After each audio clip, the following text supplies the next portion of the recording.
ونستعينه ونستغفره ونعوذ بالله من شرور أنفسنا ومن سيئات أعمالنا من يهد الله فلا مضل له ومن يضلل فلا هادي له ونشهد أن لا إله إلا الله وحده لا شريك له ونشهد أن سيدنا وحبيبنا ومولانا محمدا صلى الله عليه وسلم عبده ورسوله الذي أرسله بالحق بشيرا ونذيرا وداعيا إلى الله بإذنه وسراجا منيرا فقد قال الله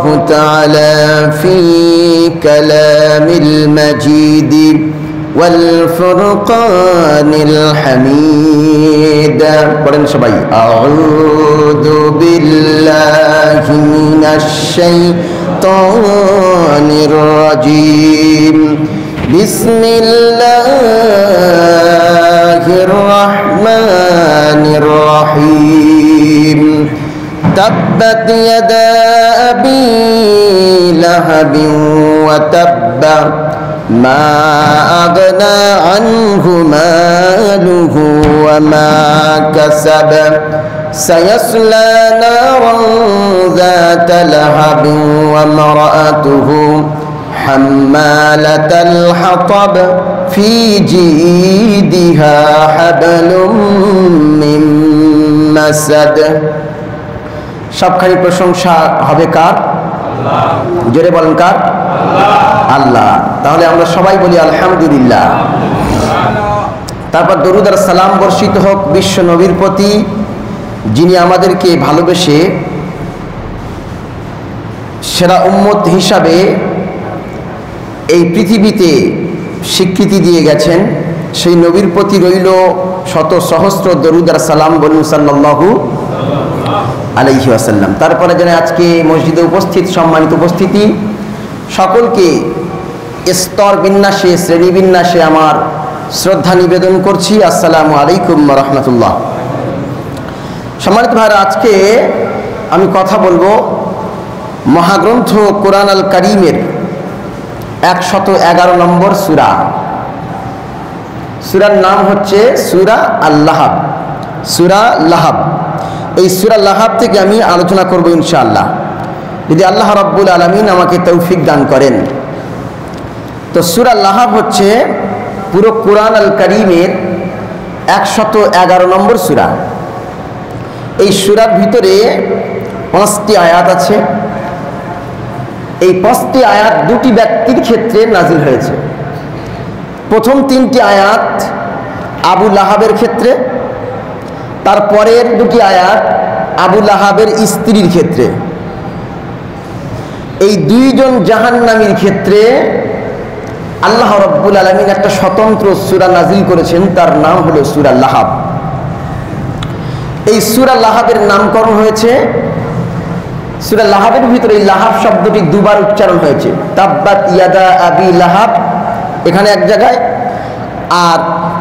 আর সায়াসলা নারান যাত লাহাব, এই লাহাব 2 জায়গায় ব্যবহার হওয়ার কারণে এই সূরার নাম হয়েছে সূরা লাহাব। আবার এই সূরার আরেকটি নাম আছে, সূরার নাম হচ্ছে সূরা মাসাদ। মাসাদ মানে হচ্ছে পাকানো।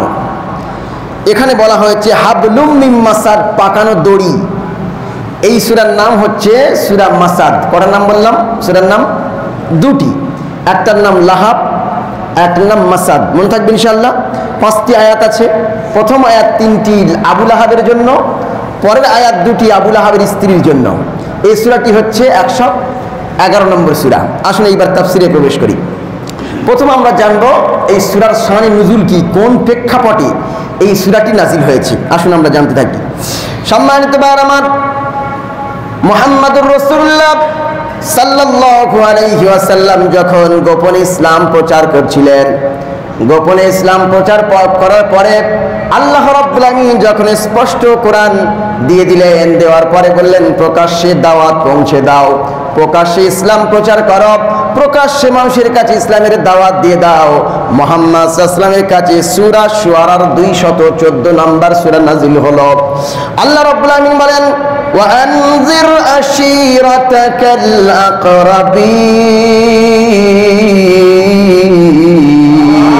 আল্লাহ রাব্বুল আলামিন বলেন ওয়ানজির ভয় দেখান আশিরাতাকাল আকরাবিন তোমার নিকট আত্মীয়দেরকে ভয় দেখাও, নিকট ব্যক্তিদেরকে ভয় দেখাও। আল্লাহ রাব্বুল আলামিন যখন এই সূরার আয়াত নাজিল করলেন 114 নম্বর সূরা শুআরার 114 নম্বর আয়াত যখন নাজিল করলেন, এই আয়াত নাজিল করে আল্লাহ ইঙ্গিত দিলেন ও নবী তুমি এইবারে প্রকাশ্যে ইসলাম প্রচার করা শুরু করো, জোরে বলুন সুবহানাল্লাহ। এই আয়াত যখন নাজিল হয়ে গেল, মুহাম্মদ সাল্লাল্লাহু আলাইহি সাল্লাম প্রকাশ্যে ইসলাম প্রচার করার জন্য সাফা পাহাড়ে উঠে গেলেন। পাহাড়টার নাম কি বললাম? সাফা পাহাড়। সাফা পাহাড়ে উঠে যাওয়ার পরে মুহাম্মদ সাল্লাল্লাহু আলাইহি সাল্লাম বললেন ইয়া বানি ফিহির ইয়া বানি আদিব, হে বানি ফিহির, হে বানি আদিব, এবং হে কুরাইশদের লোকেরা। যখন এই বলে ডাক দিলেন, ডাক দেওয়ার পরে সমস্ত বানি ফিহিরের মানুষেরা, বানি আদির মানুষেরা এবং কুরাইশরা এক জায়গায় হয়ে গেল। মুহাম্মদ সাল্লাল্লাহু আলাইহি ওয়াসাল্লাম সাফা পাহাড়ের উপরে, কোথায় উপর থেকে ডাক দিলেন, সবাই এসে জড়ো হয়ে গেল। জড়ো হয়ে যাওয়ার পরে মুহাম্মদ সাল্লাল্লাহু আলাইহি ওয়াসাল্লাম বলছে শোনো কুরাইশরা, আমি যদি তোমাদের বলি ওই পিছনে উপত্যকার পিছনে একদল অশ্বরোহী, একদল ঘোড়সাওয়ার শত্রু দাঁড়িয়ে আছে, তোমাদের অপেক্ষায় আছে, তাহলে তারা তোমাদেরকে আক্রমণ করবে। আমি যদি এই কথা বলি তোমরা কি বিশ্বাস করবে? তখন কাফেররা বলেছিল নাম্মা জাররাবনা আলাইকা ইল্লা সিদকান। কাফেররা সবাই এক কথায় বলেছিল আমরা অবশ্যই বিশ্বাস করব, কিন্তু আপনার মুখ থেকে কোনোদিন তো মিথ্যা শুনি নাই, এটাও সত্য প্রতিফলিত হবে। আমরা সবাই বিশ্বাস করলাম যে আপনি সত্য কথাই বলেছেন, জোরে বলুন সুবহানাল্লাহ। মুহাম্মদ সাল্লাল্লাহু আলাইহি ওয়াসাল্লাম এই কথা বলার পরে কুরাইশদের সবাই বলল হ্যাঁ আপনি সত্য কথাই বলেছেন। এরপরে মুহাম্মদ সাল্লাল্লাহু আলাইহি ওয়াসাল্লাম বলছেন ফা ইন্নী নাযিরুন লাকুম বাইনা ইয়াদাই আযাবিন শাদীদ। তাহলে শোনো শোনো, আমি তোমাদের স্পষ্ট করে ঘোষণা দিচ্ছি, তোমাদেরকে সতর্ক করছি যে আল্লাহর কঠিন আযাব থেকে বাঁচো, কারণ কঠিন আযাব তোমাদের এই পিছনে ধাওয়া করেছি। তার মানে জাহান্নামের শাস্তি তোমাদের পিছনে ধাওয়া করছে, তোমরা সঠিক জায়গায় চলে এসো। সঠিক জায়গায় চলে এসো মানে কি? কুলু লা ইলাহা ইল্লাল্লাহ, তোমরা লা ইলাহা ইল্লাল্লাহ পড়ো, তুফলিহুন, তাহলে তোমরাই সফল কাম হবে। এটা পড়ে নাও, ঈমান এনে নাও, তাহলে তোমরা সফল হবে। এই কথা যখন মুহাম্মদ সাল্লাল্লাহু আলাইহি ওয়াসাল্লাম বললেন, তখন আবু লাহাব কি করলো? একটা পাথর নিয়ে মুহাম্মদ সাল্লাল্লাহু আলাইহি ওয়াসাল্লামের দিকে ছুঁড়ে মারলেন। মুফাসসির আলাইহি রাহমাহ লিখছেন যখন ছুঁড়ে মারলেন, মারার পরে পাথরটা মুহাম্মদ সাল্লাল্লাহু আলাইহি ওয়াসাল্লামের গায়ে লাগে নাই, মুহাম্মদ সাল্লাল্লাহু আলাইহি ওয়াসাল্লামের থেকে এক হাত দূরে গিয়ে পড়লো অথবা এক বিঘত দূরে গিয়ে পড়লো, মুহাম্মদ সাল্লাল্লাহু আলাইহি ওয়াসাল্লামের লাগলো না, এমনকি লাগলো না। তারপরে এরপরে আবার আবু লাহাব বললেন তাব্বান লাকা লিহাযা জামাতানা, এই মুহাম্মদ তুমি কি এই কথা বলার জন্য আমাদেরকে একত্রিত করেছো নাকি তুমি ধ্বংস হও? আবু লাহাব বলছে মুহাম্মদ সাল্লাল্লাহু আলাইহি ওয়াসাল্লাম তুমি ধ্বংস হও, তুমি কি এই কথা বলার জন্য আমাদেরকে ডেকে নিয়ে এসছো? আমরা এই কথা শুনতে আসিনি। বলে একটা পাথর যখন নিক্ষেপ করেছে, মুহাম্মদ সাল্লাল্লাহু আলাইহি ওয়াসাল্লামের গায়ে লাগে নাই। মুফাসসির বলছেন এক হাত অথবা এক বিঘত দূরে গিয়ে পড়েছে। আল্লাহর নবীকে যদি কেউ পাথর মারে, আল্লাহ তাকে ছেড়ে দেবে? কথা কয় না। আল্লাহর নবীকে যদি কেউ পাথর মারে আল্লাহ ছেড়ে দেবে? আরে জোরে বলেন না, ছাড়বে না। তাহলে আল্লাহ রাব্বুল আলামিন তার কঠিন ব্যবস্থা এবার কি করছে দেখুন।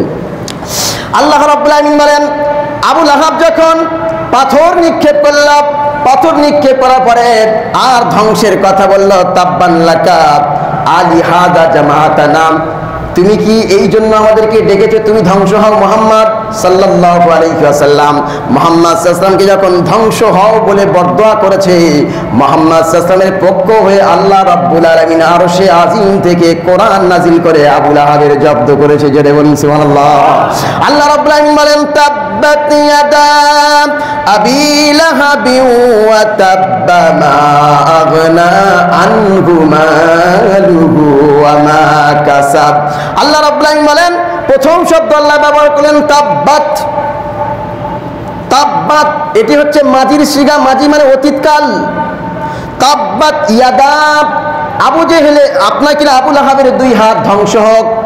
এই ইয়াদা তাব্বাত নিয়ে প্রথম ব্যাখ্যা করি। তাব্বাত মানে ধ্বংস হোক, তাবাব থেকে এসেছে, তাব্বাত মানে ধ্বংস হোক।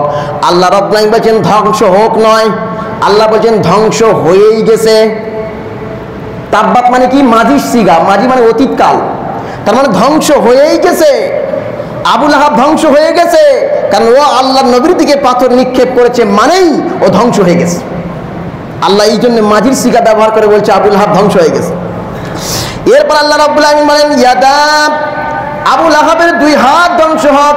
ইয়াদা মানে ইয়াদুন বলতে পারত, আল্লাহ 2 হাত কেন ব্যবহার করলেন? প্রথম গ্রামারটা বলিনি, ইয়াদা নিয়েছিল ইজাফাতে নুন পড়ে যায় তাসনিয়ার, যারা গ্রামার জানে তারা বুঝতে পারবে, মাদ্রাসার ছেলেরা আছে বুঝতে পারবে। আল্লাহ বলছেন তাব্বাত ইয়াদানে হু, এই ইয়াদানে তাসনিয়া হওয়ার কারণে নুনটা পড়ে গেছে। তাব্বাত ইয়াদা আবি লাহাব, আবু লাহাবের 2 হাত ধ্বংস হোক। 2 হাত বললেন কেন? তোর ডান হাত দিয়ে পাথর ছুঁড়েছিল। 2 হাত বলার কারণ কি? আচ্ছা মনে করুন আমি কোন একটা জিনিস ডান হাত দিয়ে ছুঁড়ে মারলাম, এই মসজিদের সামনে থেকে একটা ঢিল সজোরে ছুঁড়ে দিলাম, ওপার চলে গেল, তাই না? তাহলে আমার শুধু ডান হাত কি কাজ করলো না, বাম হাতও কাজ করেছে?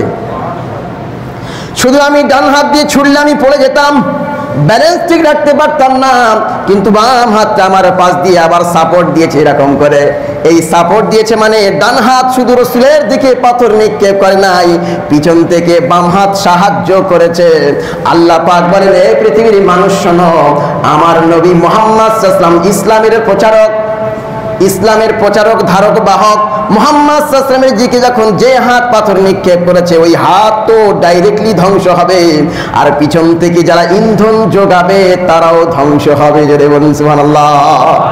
কি গো, যারা কোরআনের বিরুদ্ধে, ইসলামের বিরুদ্ধে, মসজিদের বিরুদ্ধে, মাদ্রাসার বিরুদ্ধে, শরিয়াতের বিরুদ্ধে ডান হাত দিয়ে মানে ওপেন এসে যারা বিরোধিতা করে তারাও যেমন ধ্বংস হবে, আর পিছন থেকে মুনাফিকরা সাহায্য করলে এরাও ধ্বংস হয়ে যাবে।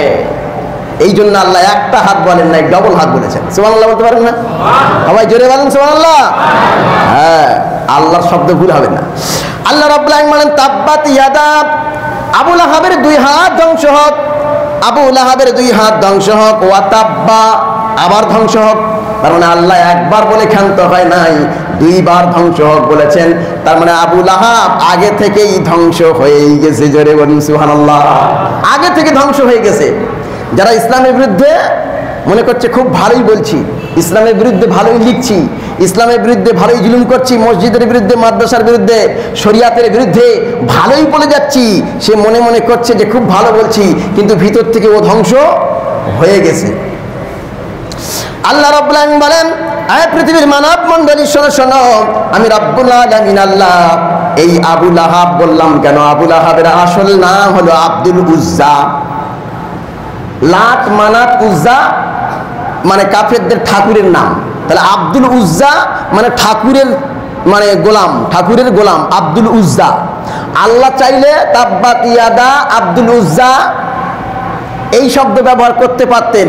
এই আব্দুল উজ্জা শব্দের ভিতরে শিরিক লুকিয়ে আছে। কি লুকিয়ে আছে? কথা বলে না। শিরিক লুকিয়ে আছে, শিরিক লুকিয়ে আছে। এই শিরিক লুকিয়ে থাকার কারণে আল্লাহ ওই শব্দ ব্যবহার না করে আবু লাহাবের মানে গুণ ব্যবহার করেছে যে সে আগুনে যাবে। এই গুণ ব্যবহার করে আবু লাহাবের নামটা আবু লাহাব মানে আগুনের পিতা ব্যবহার করেছে। জোরে বলুন সুবহানাল্লাহ। আল্লাহ কত সুন্দরভাবে প্রত্যেকটা শব্দের গাঁথনি দিয়েছেন। সম্মানিত ভাই আমার, তার নাম ছিল আব্দুল উজ্জা, তার ডাক নাম ছিল আবু লাহাব। আবু লাহাব তার ডাক নাম ছিল। এখন আবু লাহাব তার নাম হওয়ার কারণটা কি? তাফসীরে ইবনে কাসিরের ভিতরে এসেছে, তাফসীরে ইবনে কাসিরের ভিতরে আছে লি ইশরাকি ওয়াজহিহি, তার মুখটা অগ্নির মতো ছিল, অগ্নি উজ্জ্বল, আগুনের মতো। দেখবেন একজন মানে বিজেপির একজন নেত্রী আছে অগ্নিমিত্রা, তার মুখটাও আগুনের মতো। কিসের মতো? আগুনের মতো। তো ওই আগুনের মতো মুখ হওয়ার কারণে তার নাম আবু লাহাব হয়ে গিয়েছে। সুবহানাল্লাহ বলে দেন। এই জন্য নাম আবু লাহাব হয়েছে। আবু লাহাব মানে আগুনের পিতা। সম্মানিত ভাই আমার, আল্লাহ রাব্বুল আলামিন বলেন তাব্বাত ইয়াদা আবি লাহাব ওয়া তাব্বা, আল্লাহ পাক বলেন যারা ইসলামকে বিরোধিতা করার জন্য ওপেন আসবে আর গোপন আসবে, ওপেন মানে ডান হাত, গোপন মানে বাম হাত, ওপেন মানে ডাইরেক্ট ক্ষতি করতে আসা, আর গোপন মানে বাম হাত দিয়ে ক্ষতি করা, ইন্ধন জাগানো, এই দুটো জিনিস যারা করবে আল্লাহ তাদেরকে সমূলে ধ্বংস করে জাহান্নামী বানাবে। জোরে বলুন সুবহানাল্লাহ। এরপর আসুন আল্লাহ পাক এবার দ্বিতীয় আয়াতে কি বলছে। প্রথম আরেকটা ব্যাখ্যা আমি করে নিতে চাই। আবু লাহাব কে ছিল জানেন না? রসুলের নিজের চাচা, রসুলের নিজের চাচার নাম আবু লাহাব, আব্দুল উজ্জা। আর রসুলের গ্রাম সম্পর্কে চাচার নাম আবু জেহেল, গ্রাম সম্পর্কে চাচার নাম আবু জেহেল। অনেকে বলে তো আমরা মানে রসুলের বংশের, কোরাইশি। আরে কোরাইশি বংশের কি আবু লাহাব নয়? কথা বলে না। আবু লাহাব নয়, আবু লাহাব ও কোরাইশ বংশে। কোরাইশ বংশের কোনো মর্যাদা নাই। বংশের মর্যাদা তখন যখন সে ইমানদার হবে তখন। তা আবু লাহাব তো বেঈমান ছিল। ও কোরাইশের বংশে হোক আর যত হাই ফাই বংশে হোক না কেন, ওর কোনো মর্যাদা আছে? মর্যাদা নাই। তাহলে কোনো বংশের মর্যাদা নাই। লান তানফাকুম আরহামুকুম ওয়ালা আওলাদুকুম ইয়াউমাল কিয়ামা। রক্তের সম্পর্ক, কোনো বংশের সম্পর্ক, কোনো ব্যক্তিত্ব, কোনো নেতৃত্ব সেদিন কোনো কাজে আসবে না। কাজে আসবে শুধুমাত্র ভালো আমল। জোরে বলুন সুবহানাল্লাহ। এইবার দেখেন আবু লাহাবের চাচা মানে রাসূলুল্লাহর চাচার কোয়ালিটি তিনটে। কয় কোয়ালিটি? তিনটে। এক চাচা হচ্ছে ঈমান এনেছে, সাহায্য করেছে এবং ঈমানি হালাতে শহীদ হয়ে অথবা মৃত্যুবরণ করেছেন ঈমানের উপরে। এই চাচা হচ্ছে দুইজন, আব্বাস রাদিয়াল্লাহু তাআলা আনহু আর হামজা রাদিয়াল্লাহু তাআলা আনহু। হামজা রাদিয়াল্লাহু তাআলা হচ্ছে সাইয়্যিদুশ শুহাদা, সমস্ত শহীদদের নেতা। জোরে বলুন সুবহানাল্লাহ। আর দুই নম্বর হচ্ছে আবু তালিব, যিনি ঈমান আনেন নাই কিন্তু রাসূলকে সাহায্য করেছেন, বুকের ভিতরে আগলে রেখেছেন, আগলে রেখেছেন, তারপরে বেঈমান হয়ে মৃত্যুবরণ করেছেন। তিনি হচ্ছেন সাহায্যকারী চাচা ছিলেন। ইনিও জাহান্নামে যাবেন কারণ ইনি ঈমান আনেন নাই তাই। তাহলে দুই নম্বর কোয়ালিটি। রাসূলুল্লাহর চাচার তিন নম্বর কোয়ালিটি হলো যে সারা জীবন শত্রুতা করেছে, ঈমান তো আনে নাই, সাহায্য তো করে নাই, ঈমানি হালাতে মৃত্যুবরণ করে নাই, উপরন্ত ইসলামের বিরুদ্ধে, রসুলের বিরুদ্ধে, শরিয়াতের বিরুদ্ধে, আল্লাহর বিরুদ্ধে এবং আল্লাহ রসুলের বিরুদ্ধে বিরোধিতা করে গিয়েছে। এই চাচার নাম হচ্ছে আবু লাহাব। আবু লাহাব। সম্মানিত ভাই আমার, এইবার আসুন আবু লাহাবের আগের পরিচিতি কি আর পরের পরিচিতি কি। আগের পরিচিতি সম্পর্কে 3টে পয়েন্ট বলবো, আর পরের পরিচিতি, নবুয়াতের পরের পরিচিতি 4টে পয়েন্ট বলবো, 6টে বলবো। 1 নম্বর, রাসূল সাল্লাল্লাহু আলাইহি ওয়াসাল্লাম যখন জন্মগ্রহণ করে তখন আবু লাহাবের একজন বাদী ছিল, তার নাম সুয়াইবিয়া। সে এসে বলল যে আব্দুল্লাহর একটা ছেলে হয়েছে, তার নাম মুহাম্মদ। জোরে বলুন সুবহানাল্লাহ। তো এই কথা শুনে চাচা আবু লাহাব খুশি হয়ে ওই বাদীকে আজাদ করে দিলেন। জোরে বলুন সুবহানাল্লাহ। 2 নম্বর হচ্ছে মুহাম্মদ সাল্লাল্লাহু আলাইহি ওয়াসাল্লামের সঙ্গে সম্পর্ক ভালো করার জন্য আবু লাহাবের 3টে ছেলে ছিল। একজনের নাম উতবা, আরেকজনের নাম উতাইবা, আর আরেকজনের নাম মেহতাব। এই 3টে ছেলের মধ্যে 2টি ছেলের সঙ্গে রাসূলুল্লাহ সাল্লাল্লাহু আলাইহি ওয়াসাল্লামের 2 কন্যা, একজনের নাম রুকাইয়া আর একজনের নাম কুলসুম, 2 ছেলের সঙ্গে 2 মেয়ের বিয়ে দিয়ে রাসূলের সঙ্গে মানে চাচা ভাইপো দুজনে বিয়ে হয়ে গিয়েছিলেন। তাহলে 2টো পয়েন্ট গেল। 3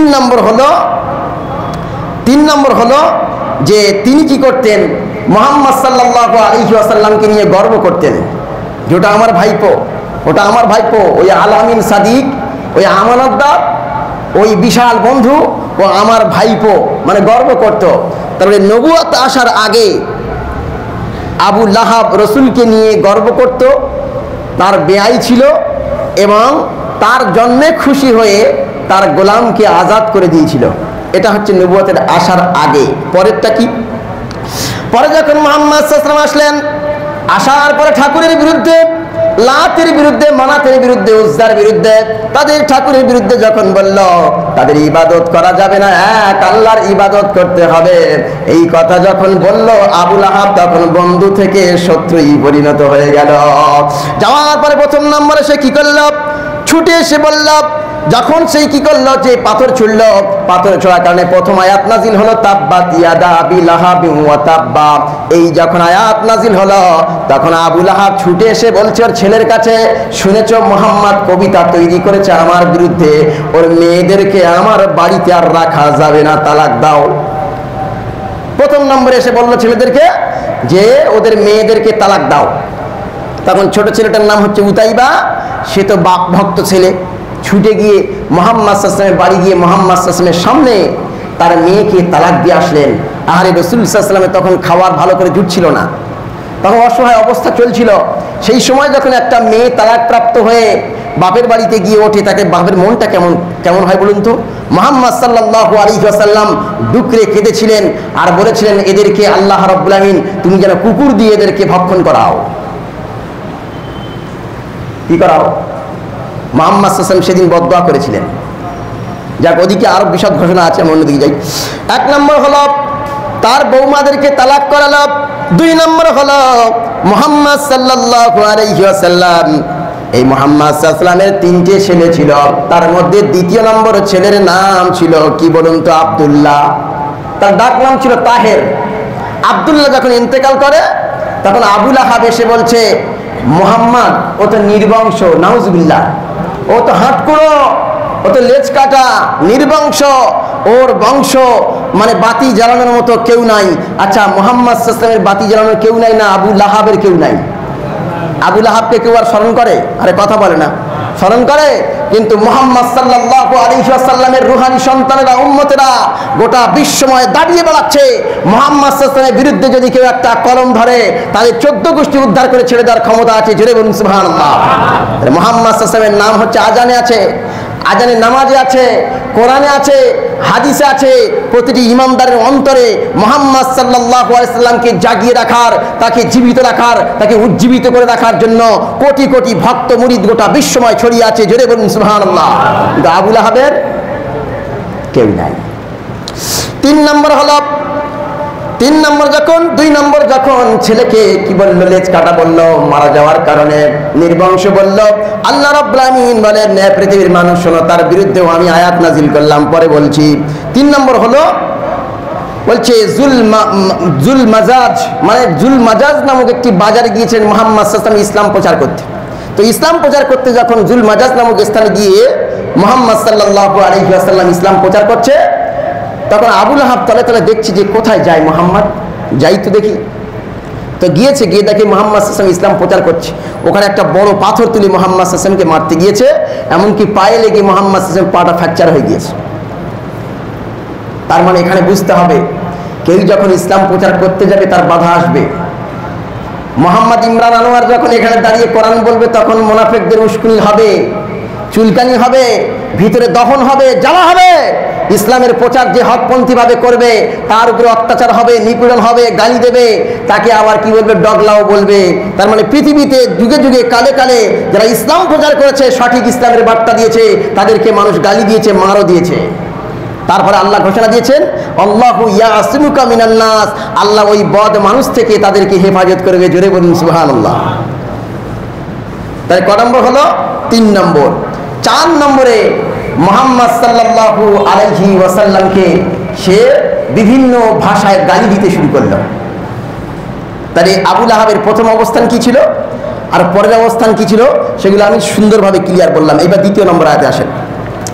আল্লাহ রাব্বুল আমিন বলেন, মা আগনা আনহু মালুহু ওয়া মা কাসাব। আল্লাহ পাক বলছেন, মা আগনা, তার কোনো উপকারে আসে নাই। আনহু মালুহু, তার মাল এবং সন্তান কোনো কাজে আসে নাই। মাল এবং সন্তান কোনো কাজে আসে নাই, কোনো কাজে আসে নাই।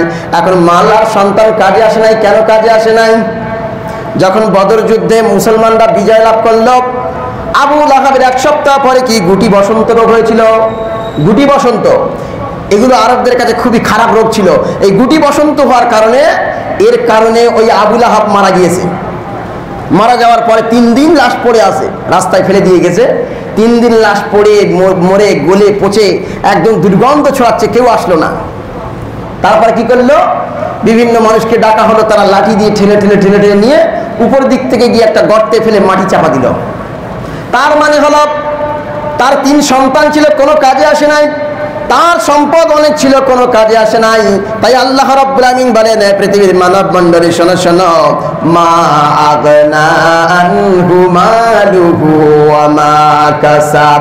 তার অর্জিত সম্পদ এবং সন্তান সন্ততি তার দুনিয়ায়ও কাজে আসলো না, আর আখিরাতেও কাজে আসবে না। আল্লাহ রাব্বুল আমিন বলেন, পৃথিবীর মানব মণ্ডলী, এর দ্বারা শিক্ষা হলো, তোমরা যদি মাল নিয়ে আর সন্তান নিয়ে সম্পদ নিয়ে যদি অহংকার করো, তোমরা জান্নাতে প্রবেশ করতে পারবে না। আল্লাহর নবী বলেন, লা ইয়াদখুলুল জান্নাতা মান কানা ফি কলবিহি মিসকালু যাররাতিন মিন কিবর।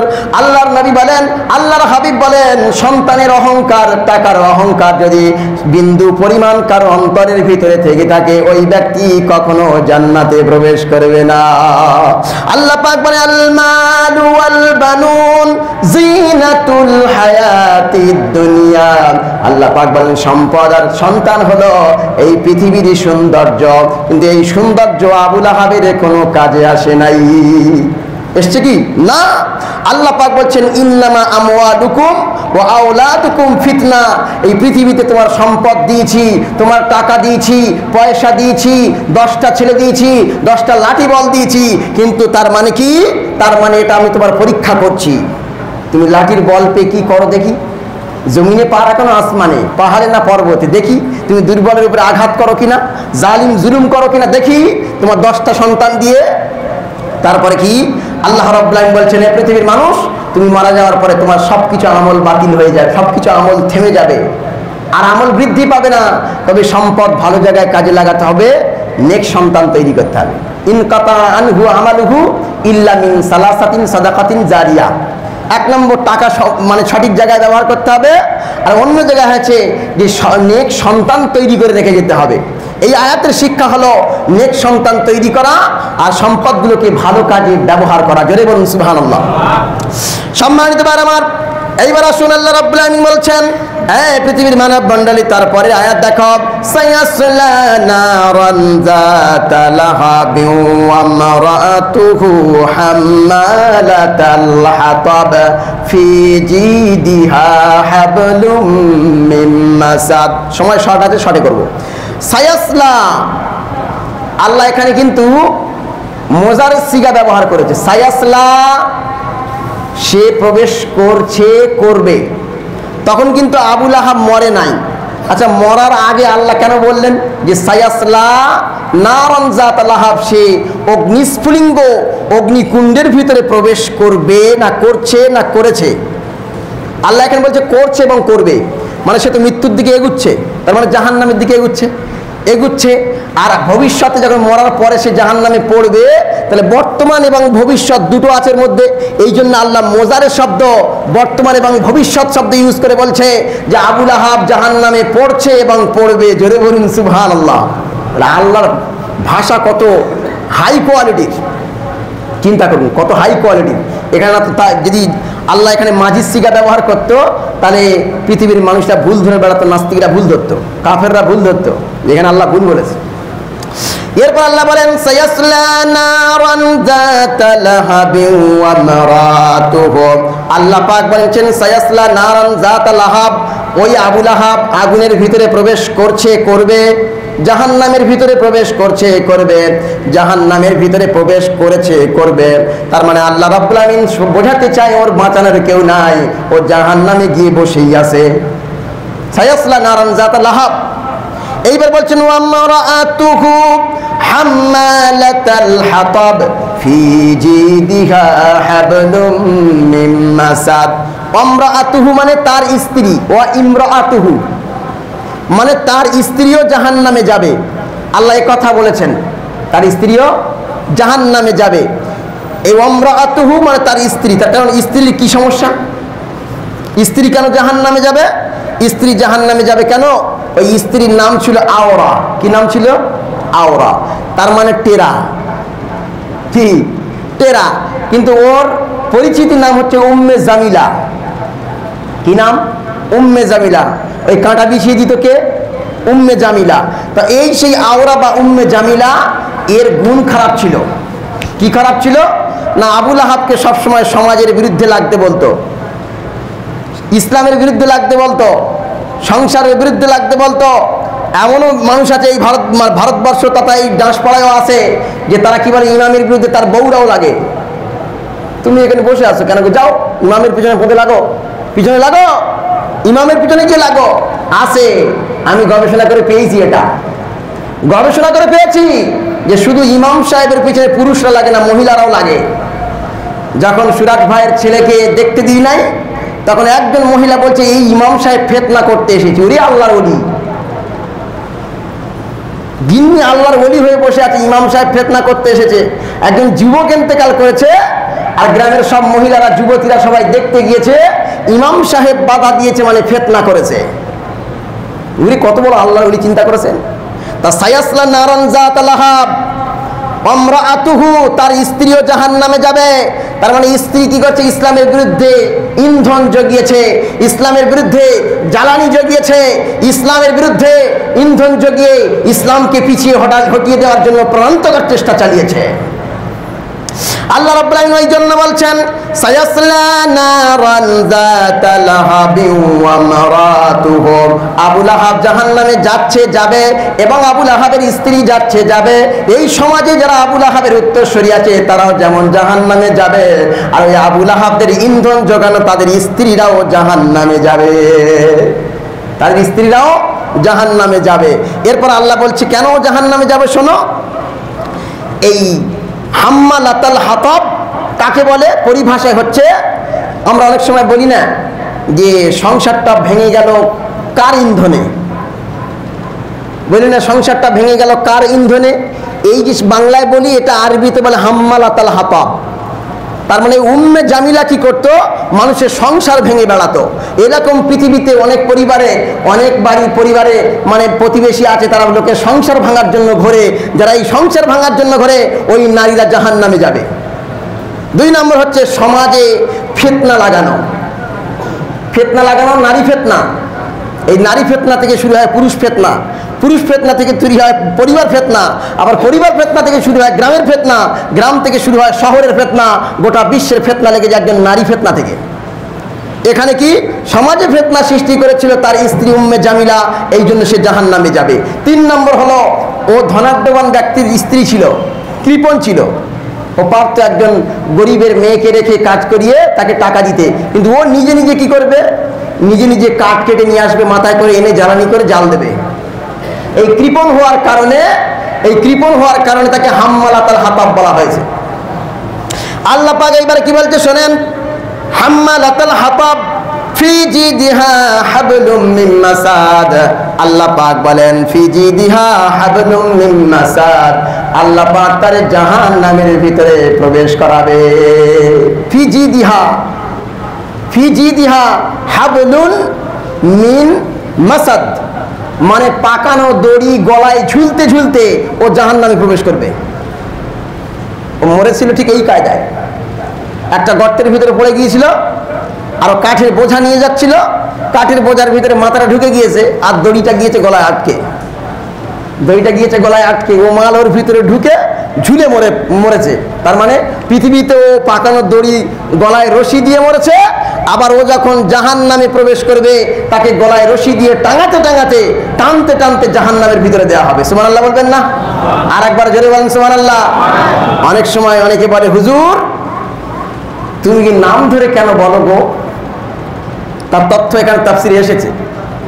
নাম ধরে গীবত করো কেন? নাম ধরে কারোর বিরুদ্ধে বলো কেন? আরে বাবা, নাম ধরে 6 শ্রেণীর মানুষের বিরুদ্ধে বলা যায়। আমার রোগ হয়েছে, যদি ডাক্তারের কাছে না বলি তাহলে রোগ সারানো সম্ভব। আমার স্বামী স্ত্রী ঝগড়া হয়েছে, যদি মুফতি সাহেবের কাছে ওই কথা না বলি তাহলে কি ফতোয়া লেখা সম্ভব? আরে কথা বলে না। তাহলে তো আমি আমার স্ত্রীর বিরুদ্ধে গীবত করলাম। গীবত 6 জায়গায় জায়েজ আছে। কয় জায়গায়? তার মধ্যে একটা হলো যারা ইসলামের প্রকাশ্য দুশমনী করে, এদের বিরুদ্ধে নাম ধরে বলা জায়েজ আছে। কেন? আল্লাহ রাব্বুল আলামিন কোরআনের মধ্যে বলেছেন, তাব্বাত ইয়াদা আবি লাহাবি ওয়া তাব্বা মা আগনা আনহু মালুহু ওয়া মা কাসাব। আল্লাহ এখানে ডাইরেক্ট আবু লাহাবের নাম ধরে বলেছে বিধায় ইমরান আনোয়ারও তাদের নাম ধরে বলেছে। কি গো, এরা যেমন ইসলামের বিরুদ্ধে কথা বলেছে, এর কারণে আল্লাহ ডাইরেক্ট তার নাম ধরে জাহান্নামী বানিয়ে দিয়েছে। ইমরান আনোয়ার কেউ যদি ইসলামের বিরুদ্ধে বলে তার নাম ধরে বলতে সে দ্বিধাবোধ করবে না। জোরে বলুন সুবহানাল্লাহ। বাবা সুবহানাল্লাহ হবে না নাকি? একবার জোরে হবে না? সবাই মিলে আরেকবার বলেন। ইসলামের বিরুদ্ধে যদি কেউ কোন রকম আঙুল তাকায়, ডান হাত দিয়ে হোক বাম হাত দিয়ে হোক, কোন রকম অবস্থায় যদি কেউ ইসলামের বিরুদ্ধে মানে প্রোপাগান্ডা সৃষ্টি করতে চায়, বেয়াদবি করতে চায়, তার নাম ধরে বলা জায়েজ আছে। তার নাম ধরে বলা কি আছে? জায়েজ আছে। এই জন্য ইমরান আনোয়ার নাম ধরে বলেছে। যাই হোক, সময় পার হয়ে গিয়েছে। আল্লাহ রাব্বুল আলামিন যেন এই